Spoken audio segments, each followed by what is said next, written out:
If you own a double glazing company and looking to grow in 2026, but you're uncertain what digital marketing strategies that you should be doing, should you be trying to team up with a double glazing SEO agency or a PPC company that specializes in double glazing kind of lead generation?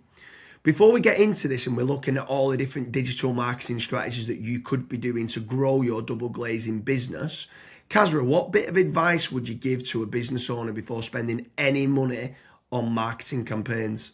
For company or business owners that own a company that does double glazing, the number one piece of advice that I would give would be to go and set up some KPIs, some profitability sheets, so you can actually understand how much money you're spending every single month, what the quality of those leads look like, where the leads have actually come from, and how much money you've actually been able to generate from those leads as well. So James, for double glazing companies, which would be the marketing strategies that you would recommend? So step number one for me has got to be branding or brand SEO and making certain that you're looking good online, you've got a strong reputation. I think everything needs to start, the foundations need to start with a positive kind of brand SERP of who you are and what you do. So a SERP stands for search engine results page, and getting that branding right across the board then can lead on to other things of what you can be doing. It will improve your conversion rate on paid ads or social media. Any leads that you get in, the conversion rate would be good. If at the 11th hour, they're going to decide who you're going to go with, branding, I think, becomes very, very important. So I'd say that's the first thing that people need to get right for all digital marketing strategies. My next strategy is going to be AI visibility. I feel like more and more companies are actually looking into this. So what does ChatGPT, Claude, Gemini, Grok, Perplexity say about your brand or about your business? Is it a positive thing or is it a negative thing? And also trying to figure out what it says about your competitors as well. And obviously trying to improve that's really important. Some people call it AI SEO, some people call it GEO, some people call it LLM optimization. But this is going to be a big thing in 2026 and also in the years to come as well. Yeah, I think that's a huge strategy that people need to be looking at with regards to artificial intelligence. More and more people are obviously using AI. The next one for me is filling in the form at FatRank or Promo SEO, which do a commission-based lead generation service for UK companies looking to grow. I think it's important to be looking at your own digital marketing efforts to generate your own leads, but also if you can use some freelancers and outsource some as well, you've got that diversification of leads. So head on over to fatrank.com, fill in the form and see whether they can help you with a no risk supply of inquiries.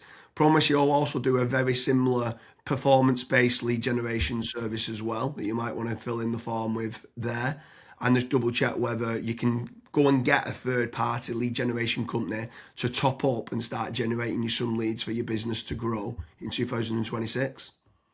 Yeah, and then next on the list is Google Business Profiles, so Google Map listings. This is like local SEO where you basically just try and get more reviews. You build out your Google Business Profile in your local area. Now, there's pros and cons to this. I think the biggest pro is that once it is actually ranking, you're going to be consistently generating leads. However, to get from nowhere, like let's say you do not have a Google Maps listing at all, to get it ranking to position number one, the issue you've got with that is there might be, let's say, a 60 or 100 review deficit. And to obviously get those reviews, you need leads. So it's one of those things. It's like the chicken and the egg. I for one just think it's good for personal branding or for branding of your company. So always try and get the Google Maps listing, but you should always know the pros and cons to it as well. Yeah, for certain. If you're in a local area, you want to try and get those local maps listing. For me, you need to be omni-channel and omnipresent. Yeah. I think the next part is SEO in general, so organic SEO. Can you be building up your website to try and get your website ranking better? If you are in local area, you might want to do your service with the area of where you cover. So like plumbing in Manchester, create a page for that. Hopefully then share that on the Google business profile of what you mentioned. but trying to get organic rankings, the amount of search volume that people are out there searching for different services of what you do, or it could be some blog posts that you could be doing as well. There's different strategies on there that you can be doing, but ideally you want good quality content, build up topical authority, and try and get some third-party backlinks to power up the site to get those organic SEO rankings. I think that's another big part that you need to be doing as part of your digital marketing strategies in 2026. Yeah, and then the next one, which kind of ties back to what you were saying before, James, is obviously organic social media. Now, organic social media, I think it's more of a numbers game. So try to create good content that your audience would actually view. Like I see this time and time again where I look at brands and they've just published maybe 4 or 5 posts on their Instagram profile and they've not been active for 3 years, right? That's not going to drive you sales. But if you can do how-tos, if you can do guides, maybe you can do before and afters, right? If you can do content like that, that way people will see you on socials and they will actually click to actually figure out more about you, fill in the contact form. The caveat to organic social media, yes, it's free to do. It's not like PPC, for example, but it is very much a numbers game. So you want to be consistently uploading, maybe not every day, but at least 3 or 4 times a week. Yeah, for sure. On the subject of social media, paid social ads as well is massive. I'm a massive advocate of the kind of the dollar a day strategy of what people talk about. So if you are going to be taking the time to be posting every day, like you mentioned there, for organic social media, just spending a few pounds on those posts and boosting it. So getting case studies, any awards that you've won as well for reputation, and starting boosting that.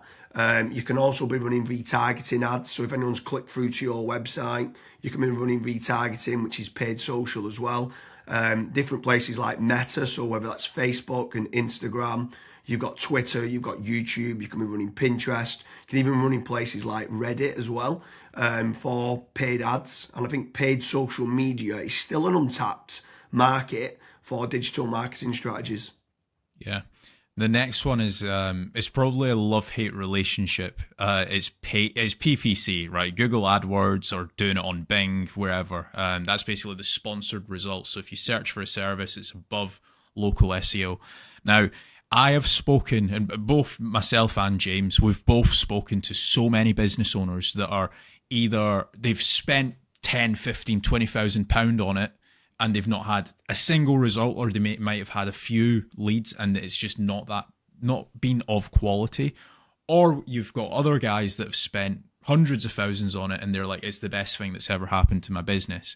Now, the reason why people are either they absolutely love it or they absolutely hate it is probably down to how it's been set up. Like there's so many different nuances to PPC, like for example, having a really proactive negative keyword list. Making certain that you have a set of banned IPs. Like, for example, your competitors could be clicking on your ads, and that's deemed as what's called click fraud. Making certain that you've got a high converting landing page. Making certain that you KPI your sales team. So when a PPC lead comes in, that is one of the first priorities that they actually take when it comes to contacting the lead. There's all of these different nuances, and if you're not on the ball with PPC, it's probably not going to work for your business. However, if you've got a really good, well-refined sales team, you've got a really good landing page, you've got a well-kept, up-to-date negative keyword list, you are using click fraud software, at that point, it will actually probably perform well for you. But again, just know the pros and cons to PPC.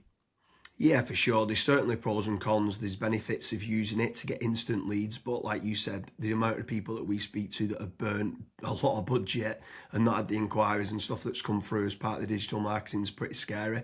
While we're on the subject of paid, obviously we spoke about paid social ads, and now you've spoke there about PPC with Google or Bing. I'm going to throw in the mix paid ads on AI platforms. It's not fully rolled out as we're doing this video, but I know that ChatGPT are looking to try and roll out ChatGPT ads. Claude, Perplexity, other kind of LLMs might start rolling it out in 2026. I think if you're one of the early adopters and innovators to get on there, I think you could be getting cheap leads or cheap contact form submissions. So it's something to look out for of doing paid AI listings and ads. I think that could be something to look out for in 2026. Next on the list, and this is a little bit out of control.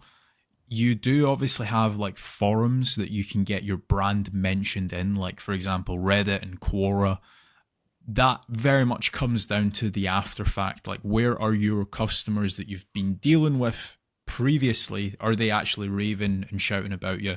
If they are, then that's a very good resource of getting other people recommending you. So if you can get that, again, it's a little bit out of your control, but asking for reviews, asking for them to recommend you to friends, to people, that can obviously generate you a decent amount of leads and inquiries as well. Yeah, for sure. And the add-on benefits to places like Reddit is that it's getting cited so much now in the AI overviews. So when you spoke there early on about AI visibility, if you can try to get a positive kind of lot of people talking about the products and services of what you do and some reviews on there, it's indirectly then going to help you, or directly actually is going to help you with AI visibility. And then the last one for me is tradesman websites, so like Check a Trade, Bark, or teaming up with a third-party lead generation company. Something I would say with all of these practices, Kasra touched on earlier about making certain that you understand your KPIs and your ROAS, return on ad spend. I think it's very important for business owners that are doing any sort of digital marketing to be tracking how much time and effort's being put into, let's say, running organic social media or running paid ads.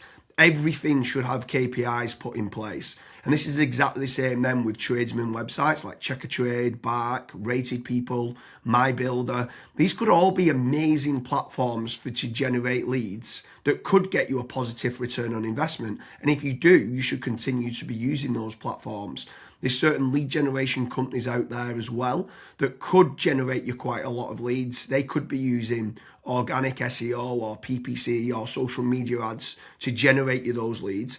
But if they are getting you a positive return on investment, again, I'm all for it as part of your digital marketing strategies. But I just want to repeat one more time with regards to FatRank and Promo SEO. They do lead generation and they guarantee a return on investment. It's a commission-based lead generation service or performance-based lead generation service. So make sure you head on over there, fill in the form. That could just be one part of generating leads of many. You should be trying to generate your own. You should never have a single point of failure, and you should be trying to get that diversification. But make sure you head on over to Promo SEO or FatRank lead generation service as part of your digital marketing efforts in 2026. Thank you very much, Kasra.